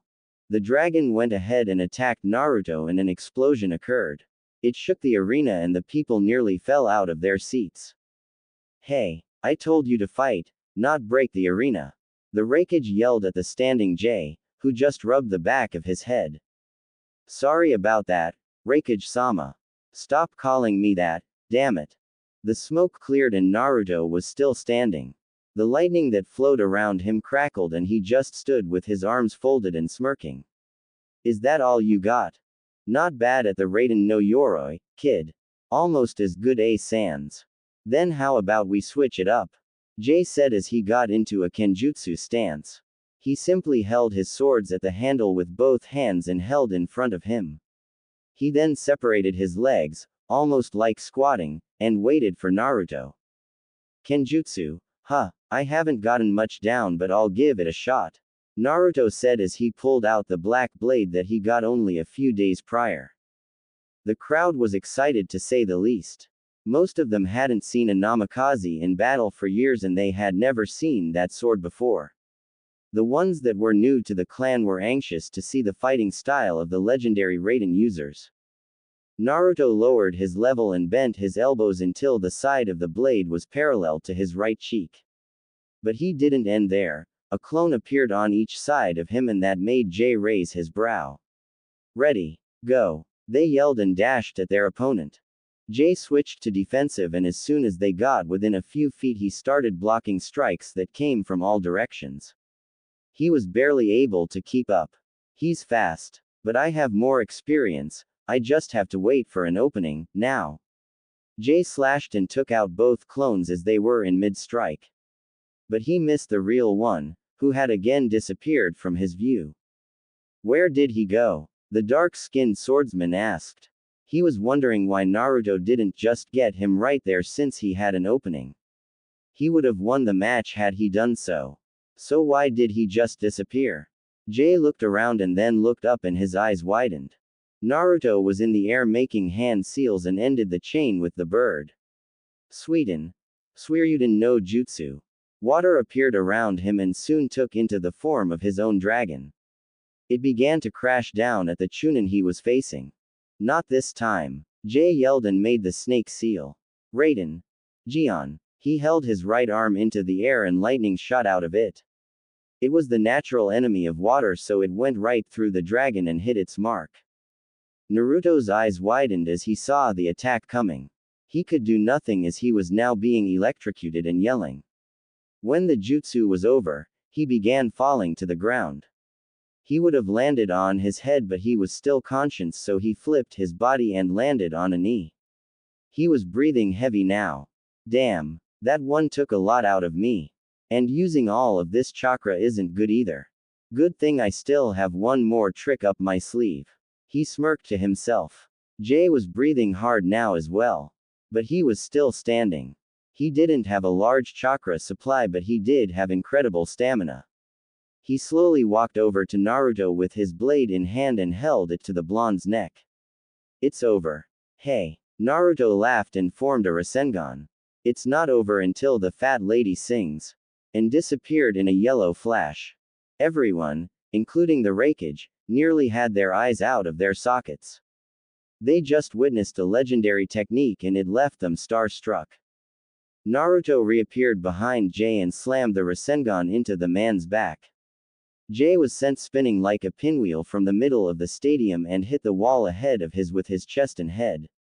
He was left on the ground nearly unconscious. Naruto walked over breathing really hard and stared down at the Chunin that he knew he had just defeated. How? Jay asked weakly. When we clashed our kunai at the beginning of the match, Naruto said remembering the scene. I placed the seal on you and used a small genjutsu I learned to keep it hidden. So it was my trump card in case the fight didn't quite go as planned. He laughed. Jay looked at the blonde in shock. He had it planned since the beginning. All in all, I never really had a chance. He smiled. I admit defeat. And the crowd roared. Appeared behind the two and walked up to them. I guess that makes it official then. Namikaze Uzumaki Naruto, you are now a shinobi of Kumo. And now your rank placement, Chunin. That made the crowd boo, which caused a vein to appear on A's forehead. Who asked you? Naruto laughed. I can live with that. I know I'm not strong enough for Jonin yet so I'm fine with it. He smiled. It's not that Naruto. You have the skills for a Jonin just for your strategic planning and ability to execute them. But I want you to get experience first. And when you can put on a good match against my brother, you can have that rank. Hell, I might make you my successor if you're able to do that. A joked. But, of course, Naruto didn't take it as a joke. He now had a determined look on his face and stared at the Raikage. Then that's what I'll do. If I can't make Hokage anymore, then I guess I'll have to go for Raikage, right? He smirked. He put his blade back and saw the expression of the Raikage, who was sweat dropping. What? Let's just go and get your paperwork done. Medic. Take care of Jay over here. A yelled and walked away with Naruto. Mountain range near the stadium. What is the status of the Kyuubi's Jinchuriki? Itachi heard in his head from the leader, Pain. He and Kisame were observing the match that was between Naruto and a dark-skinned man. He's officially a ninja in Kumo. What are your orders, leader? Itachi asked with his monotone voice. Capture him. The order confirmed. Naruto and the Raikage were now back at the mansion and the dark-skinned man was sitting behind his desk. Naruto stood in front of him with a victorious look. Smiled at seeing the boy have a moment of victory, showing that he probably didn't have much of it. Well, that was a great fight, Naruto. Who knew you could take out one of my top chunin here? Sign this. Told him and slid a paper towards Naruto. What is it? It's the document stating your instatement into the Kumo shinobi force. It's all just formalities that we have to do because of our council. Said to him and Naruto nodded, and then he signed. The Kage picked up the paper and looked at the signature and smiled. He threw him a Kumo headband with a black cloth and saw the boy put it on. Welcome to our ninja world, Naruto. I'm sure you'll be a great asset to us. Now then, I would like to discuss your training. Naruto looked sheepish for a second. What exactly happened when you decided to try and cut a mountain? A yelled. Raikage-sama, keep your voice down or you'll break the windows. Mabui, his assistant, yelled at him. Now it was A's turn to look sheepish. Naruto found that funny and laughed. What's so funny, brat? I can have you on D-ranked mission for a while if you want. Now tell me what it was you were doing. Said calming down a bit. Naruto crossed his arms on his chest and looked at his new leader. Well, I was practicing in my wind element. I found some scrolls that my father gave me to practice with. It said that if I couldn't find a waterfall then I should try a mountain, at least cut deep enough that would seem satisfactory. He said he didn't want me blamed for crushing a village during training. I laughed at that, but what exactly does cutting a mountain gain you? It's wind manipulation training. If I do this then I will be able to use the element during battle and that would be a huge advantage. But it's still slow coming and won't probably be mastered for another few days. Naruto sighed. A few days. But that's impossible. Element manipulation takes years to master no matter what blood you carry. I was shocked. This boy thought he could do such a thing in a few days.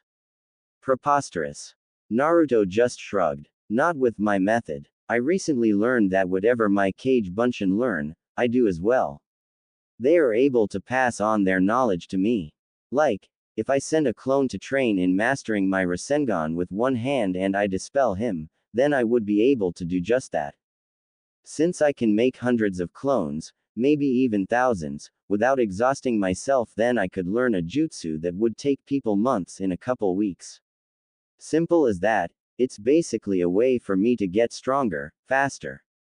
But the only thing it doesn't work with is muscle memory. So I can't use it to get faster or stronger. I need to do that on my own. I was astonished. The blonde in front of him was definitely more knowledgeable than he first thought. Can this method work for anyone else? It could really help us out. I asked, curious. I think it could work for Yugito-chan since she probably has large chakra reserves like I do. Does she? Naruto asked him and got a replied nod. Then she should, provided her chakra is dense enough to maintain the clones during training. I just smirked and laughed at what he heard. You're more than meets the eye, Naruto. I didn't peg you for the smart type, no offense. Naruto just shrugged and smiled.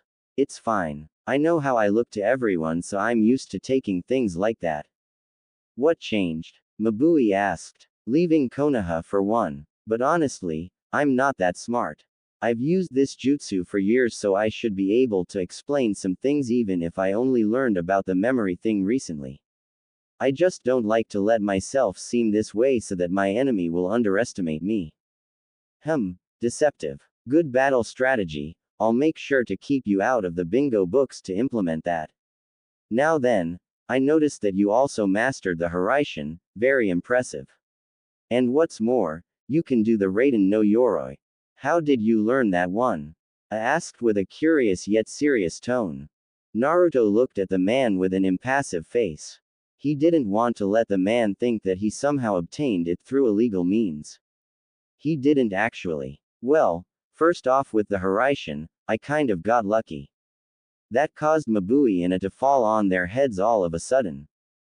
A got back into his chair and looked at the blonde Jinchuriki with a shocked face. You don't get lucky with jutsu like that, kid. How did you use it? He asked. I've actually been practicing it since I left from Konoha. I used Kage Bunshin to train while I was either taking a break or sleeping. I even fought some guy that attacked me one night while they trained. Thank Kami I have large chakra reserves. The guy would have killed me otherwise. Naruto laughed and a sweat dropped. Only he would laugh at something like his own death. A thought. Continue. The scroll said that it took him about 4 years to create it and another half year to master it. But since my father left me notes, it's taking me much less time. Especially with Kage Bunshin. But still, it's going to take a while to master it. When I said I got lucky that one time, I meant it. Jay was at a short distance and didn't have to go very far. If I was any further, well, I don't want to talk about it. I stared at the young Namikaze and smirked. Alright, then how about the Raiden no Yoroi? That jutsu was personally created by me and I don't remember teaching anyone that jutsu. Not sure. Naruto shrugged. It was in the scroll and it said it was perfect practice for lightning manipulation. But, like the Harem, it's not mastered yet either. It can only withstand one hit before it dissolves. I don't think my dad stole it from you or anything though. That was when A's eyes perked up. He remembered giving some notes to the Namikaze a few months before the eradication on that very jutsu. That Minato guy must be some kind of genius to get the Raiden no Yoroi to such a level on notes alone. The Kage looked back at Naruto again and smiled. Alright, I believe you. I forgot I gave a scroll to your clan before they were eradicated. The ending made Naruto cringe. Now then, on to other things. You remember when I told you about someone who knew about Rantan, correct? Naruto nodded. Yeah, he could really help me out with this. I want to be stronger than my dad and be the strongest ninja I can be. He grinned widely. Nodded. Darui. Get your in here. That earned him a smack to the back of his head by Mabui. The Kage just mumbled something about her as the door opened. That was when a silver-haired, dark-skinned man walked in. He had a lazed look on his face and wore a high-collared sleeveless uniform, loose-fitting pants, and one strap over one shoulder flak jacket of a Kumogakur Jonin. Naruto couldn't see them, but the man also had a tattoo on each shoulder. Hey, you called? The man asked with a very dull tone. A smiled. Hi, I have someone here who may have what it takes to learn Rantan. You think you'd be able to train him? Darui looked at the blonde with the eyebrow of his visible eye raised. You're the kid from that fight against Jay. You did pretty well considering he's a top shunin. Hey, you look familiar, have we met?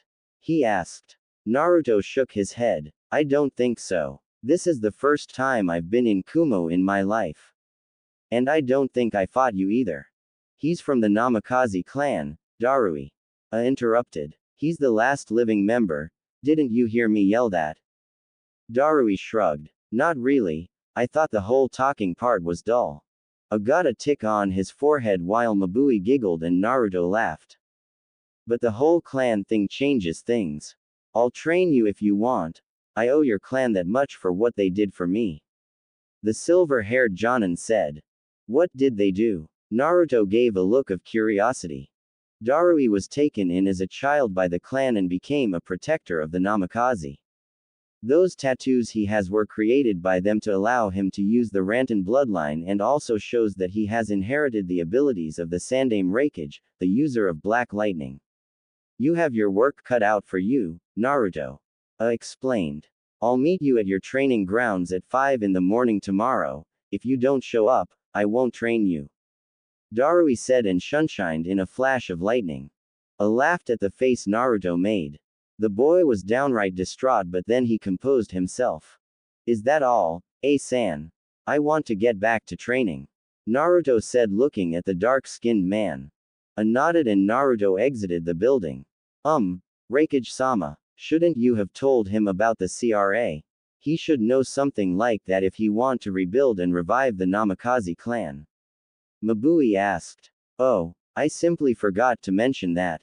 Why, are you anxious at being a possible candidate, Mabui-san? A grinned mischievously. The assistant blushed and looked away defiantly. Perverted old man. Naruto was again walking the streets of Kumo. He wanted to get back to training, but he was feeling the strain of using an imperfect Hiraishin on his body. It hurt like hell, but the Kyuubi should heal it in another hour or two.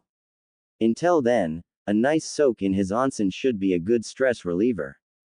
He smiled as he walked, and the people who said their greetings, he would return just as kindly. Who knew all I had to do to get respect was leave Konoha? I should have done it years ago. But then he felt bad at what he thought. Leaving Konoha meant that he would possibly never see his friends again. Not Sakura, whom he can't return his promise now since the bastard was a Konoha missing nin. He couldn't hang around with Shikamaru or challenge Choji to eating contests. He never really hung out with Ino, so he didn't really miss her much. She was just like Sakura but didn't hit him over every little thing. That got him thinking, why did he like Sakura anyway? He always tried doing his best to get her to acknowledge him, but she would hit him and say something like, "Get away, Naruto baka. Sasuke-kun is the only one I want." But she didn't say anything like that since he came back, so maybe she got over the tem. Naruto sighed and found himself in front of his mansion. His senses were running wild. That wouldn't be a problem, normally. But his door was open and it was quiet. Something he didn't particularly like. He crept inside his house to find nothing but darkness. I need to find something that can allow only people I trust in here. Like a blood seal or something. Taking out a kunai, he walked further. He tried sensing different chakra signatures, but he was never a sensor type. But he did know that there was someone in the mansion. His gut just told him. When he got into his living room, the lights turned on and he threw his kunai as they yelled something he's never heard before. Surprise. A small group of Kumo ninja were around the living room looking at him in shock. Well, only one was, and that was Omoi. The kunai nearly embedded itself into his skull. It was protruding from the wall he was leaning against. Karui looked at her teammate and began laughing her off. That was followed by everyone else joining in, Omoi himself included, and left a confused-looking Naruto. Yugito stepped up to him, wiping a tear from her eye from laughing so much. That was classic, Naruto-san. But didn't the Reikage tell you that we were in here? She asked with a brow raised. Naruto shook his head and the kunoichi sighed. She figured something like that. Leave it up to B's brother to try and get one of his own shinobi killed. What's all this about, anyway? Naruto asked. Oh, it's your victory party, of course. She smiled.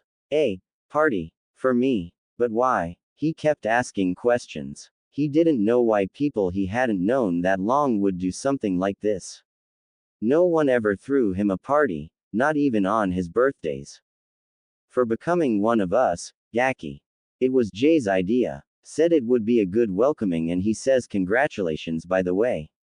Yugito-sensei was the one that gathered all of us, and here we are. Karui said. Naruto smiled in pure happiness. He rubbed the back of his head and looked at the ground. Arigato, Yugito-chan. Everyone yelled. A blonde man was snickering. Hey, Yugito, I didn't know you liked new guys that much. Is it from your hot attitude? Shut it, Atsui, Yugito yelled, blushing. What's wrong, kitten? You know you just want to get him in bed and just ravish him all night long. The Nibby laughed. She always got a kick at messing with her container. Nibby. He's not my type.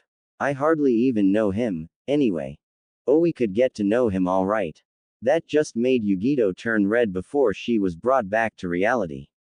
Anyway, Naruto, I'd like you to meet some people. Getting to know your allies is always a smart thing to do. She motioned him to Atsui and a fair-skinned woman with a very large bust. These two are Atsui and Samui. She pointed at the man and the woman. Naruto smiled and bumped fists with Atsui. And when he turned to look at Samui, he gaped. She was obviously very beautiful. She had straight blonde hair and blue eyes. Her attire was a little revealing. She wore a very low-cut outfit with mesh underneath, a short skirt and red hand guards, high boots and what appeared to be a modified Kumogakure flak jacket that covered her stomach only. Naruto didn't see or hear them, but Omoi, Yugito, and Karui were watching the ordeal out of earshot. When the blonde Kumo nin saw Naruto looking at Samui's face, she snickered and held out her palm to the two cousins. They groaned and paid up. Damn it, I was hoping to get more candy with that, said Omoi. Before Naruto was caught staring for too long, he smiled at the woman and held out his hand. Nice to meet you, Samui-san. She took his hand and he kissed the top of it. After that he grinned at her while she just stared at the boy in shock. No man had dared do that to her after she built a reputation for being cold. She wasn't really, but she was the quiet type who only offered insight when needed. Likewise, Namikaze-san, she said to him with an expressionless face, as usual. Atsui snickered. Looks like we got a playboy in our ranks, boys.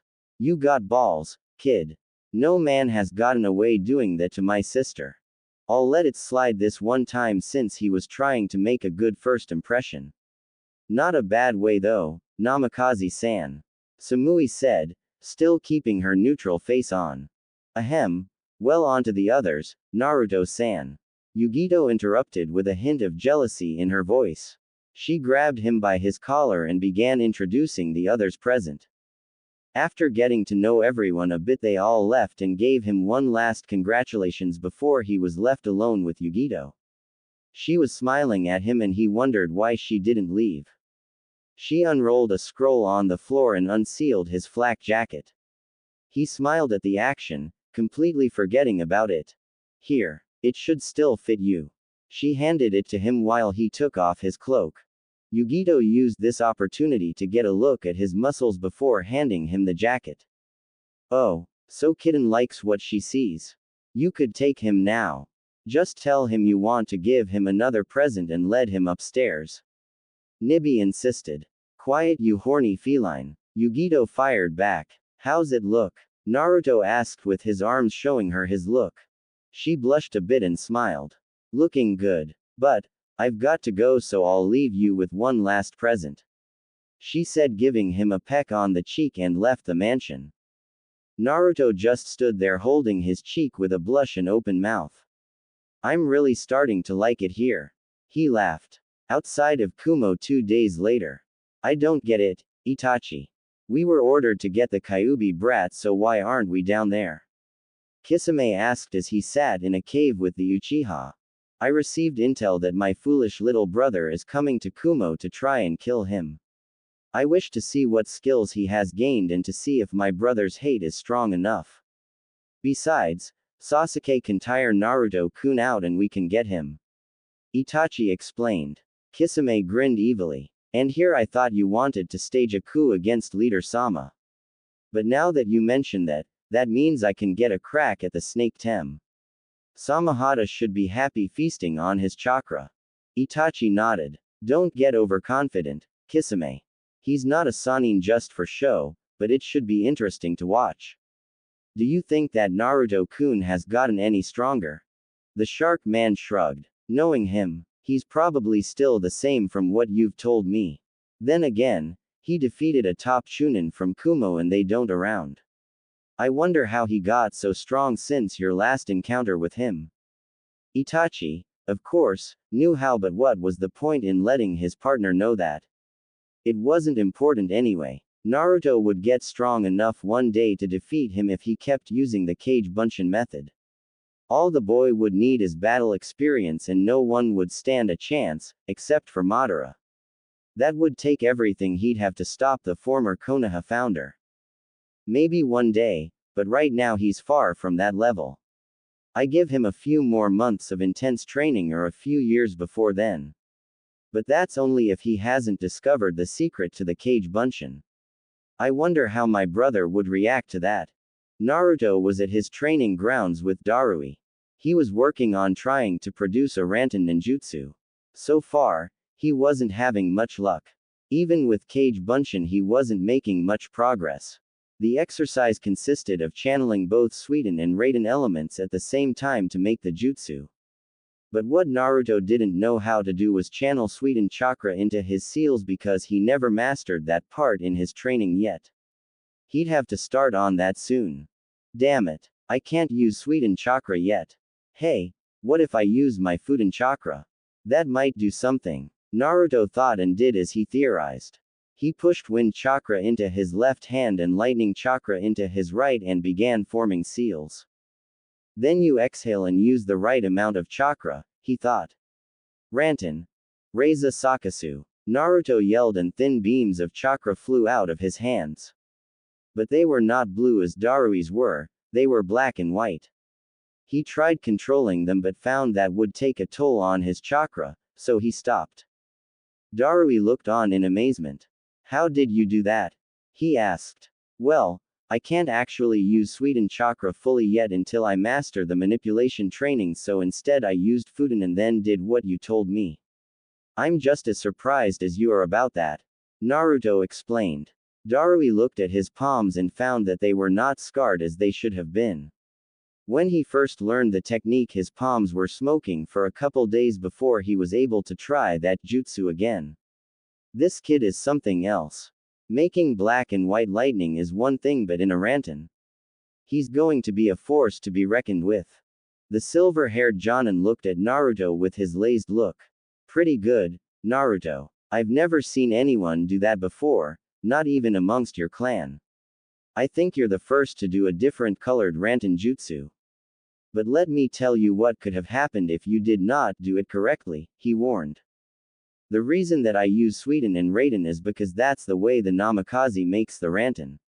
I believed that that was the only way, but you proved that wrong. But if your theory had gone wrong, you could have seriously caused an electrical discharge inside your body that would have resulted in death. You're very lucky. Naruto gulped at that fact. I guess I should stop taking chances, huh? No, just tell me your idea first and I'll see if it is good enough to try. The blonde nodded and began practicing the jutsu until Darui was called away to the raikage. That night, Naruto jumped into the king-sized bed he had in the master bedroom. He sighed in relaxation and pondered the day's events. His bloodline is different than others, his kenjutsu is getting better but still needs work. He's gotten better at the Haraishin, but the most he can go is about 25 kilometers with about 2 kunai before he exhausts himself. The Raiden no Yoroi is taking more time than usual to master. Maybe it was because he wasn't using any Kage Bunshin. All in all, his training was going great. But, for some reason, he couldn't help but feel as though something bad was going to happen soon. His instincts were usually never wrong either, but maybe he was just being paranoid.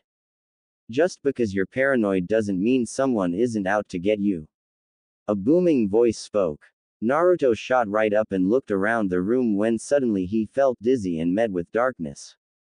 He was now in the sewer that was his mindscape, the habitat of the Kyuubi no Yoko. A place he loathed to be in. Naruto sighed and walked down the hall until he was in the giant room that had a huge gaping hole with bars. One had a tag with the kanji for seal on it. The blonde walked up to the cage and waited until he was met with a pair of red eyes. About time you got here. Naruto raised an eyebrow. What? No talk of how you're going to kill me, take control, and destroy Konoha. We're not in Konoha anymore, remember? I hate that place, and now that you're out, maybe we can come to some sort of arrangement regarding how we continue from here. The fox said, and Naruto's eyes scrunched up, from confusion. Arrangement? After all you've done to me, you expect me to just forgive you and work with you? I thought you were the smart one, you bastard Kitsune. Naruto yelled, his own eyes flashing red. The fox sighed. Look, you know one Jinchuriki who works well with her Biju. I suggest we work together if we are to face the upcoming trials against Akatsuki and their true leader. True leader? What are you talking about? As I'm sure you know, a man in an orange mask attacked your parents the night you were born and when I was resurrected. He got a nod in reply. But what you don't know is that the man who attacked was none other than an Uchiha. Madara Uchiha. Naruto's eyes widened. How the hell? I may not be a historian, but I'm pretty sure that guy should be 6 feet under Konoha, right? Kyuubi only shook its head. In his lifetime he was able to become partially eternal since he claimed something that allows him to cheat death. The eternal Mangekyo Sharingan. He gained it by taking his own brother's eyes in order for him to reverse the negative effects it had on him. What are you talking about? How exactly does that allow him to cheat death? Naruto crossed his arms in confusion. The fox sighed. Why did he have to be stuck in someone who didn't know this already? Oh, that's right, Konoha is responsible for him not learning. To gain the Mangekyo Sharingan, an Uchiha has to pass a special requirement. To kill someone close to them. Naruto's eyes widened. But the negative effects of attaining this eye is that due to prolonged use, the user becomes blind. Madara almost did if he hadn't taken his brother's eyes and is now the most powerful Uchiha in the world right now. So, when Sasuke Tem tried to kill me at Orochimaru's hideout, it was still for power? Naruto asked in disbelief. He had hoped that there was some part of Sasuke that could have overcome that temptation and go back to Konoha, but now he knew that wasn't possible anymore. He knew one thing and one thing at the moment. The next time he saw his old teammate, he would kill him. That's right. But on to other matters. On the night Madara attacked your parents, he was able to rip me from your mother and freed me. Soon after, I was taken over by a very powerful and a heavily layered genjutsu that made me attack Konoha. So you're saying that the only reason that I had to live a hell on earth is because some psycho decided to attack my parents? Naruto's anger slowly rising. He got a nod in reply to his question. I don't know the true reasons behind his attack, yet. But he made it clear that he wanted Konoha gone. And he knew when a Jinchuriki was at their weakest, during childbirth. That was when he attacked, and then that's when your life became hell. And, for what it's worth, I'm sorry it turned out that way. Kyuubi bowed its head in shame. Naruto was shocked as his eyes widened a bit. The Lord of Demons, the most powerful Biju in existence, just apologized to him. He didn't know how to really take it, but it sounded genuine enough. The blonde sighed. Look, it's not your fault, so there isn't really anything to forgive. If anything, it's Madara's. So what exactly was this deal you proposed earlier? It's something that should benefit both of us. I shall help train you in your mindscape and give you access to my power without any repercussions. But what I want is access to your senses. That way, I can actually feel again, and can you change the mindscape? It's so dreary to live in a say-wr. Before Kyuubi could even say the last word, Naruto had closed his eyes and everything changed. Soon they were both in a large, grassy field that looked similar to that of Konoha's, but there was a mansion just a few feet from them. The Kyuubi was out of its cage and now had a collar with the same tag that said, "Seal," on it. Naruto smirked at the fox's reaction. How's that? Kyuubi was shocked to say the least. Sure, it wanted a change but wasn't expecting a nice meadow with a giant mansion that looked like one of the Namakazes. I'm impressed, Kit. Very impressed. Now then, your training. I may be able to help you with your Rantan element. I can help give you the knowledge to be able to use the 3 elements of the storm. 3. But I thought you can only combine 2 elements to make a new one. Naruto scratched his head. Ah, but that Darui guy doesn't have the Kyuubi sealed in him, does he? There are multiple elements that can create a storm, like in the weather. You figured out one combination by yourself, did you not? What about controlling all 3? You'd be able to create and learn more jutsu from your ancestors. Speaking of which, I think it's about time you cracked open their library. Now that you're settled, you should have plenty of time to read and practice your clan's jutsu. Yeah, I've been meaning to get to that. Naruto scratched the back of his head. But I've been busy trying to do Rantan, and then there was that test earlier today. So I'll send clones to the library while I sleep. and release them in the morning. I can read years' worth of jutsu in the time I finish sleeping. He said excitedly. The Kyuubi nodded. Get some sleep, Kit. We shall begin your training tomorrow. Naruto woke up in his bed and saw that only a few minutes had passed on the outside while he was talking in his mind. He wondered how many years of training